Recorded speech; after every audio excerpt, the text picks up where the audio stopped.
اس کے بعد وہ شخص سجود و رکوع کرتا اور حمد و ثنا کرتا ہوا مصر سے واپس بغداد روانہ ہو گیا۔ حضرت یوسف علیہ السلام کا ایک بہت پرانا دوست بڑی مدت کے بعد آپ علیہ السلام سے ملنے آیا۔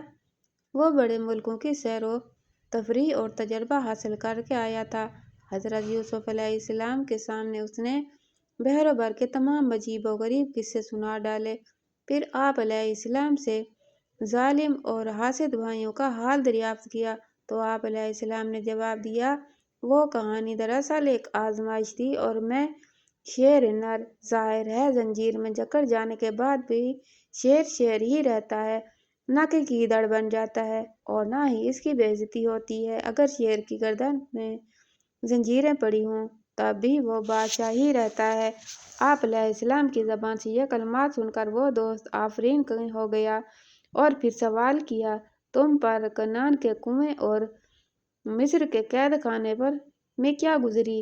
حضرت یوسف علیہ السلام نے کہا، وہی گزری جو چاند گرہن اور زوال کی راتوں میں چاند پر گزرتی ہے۔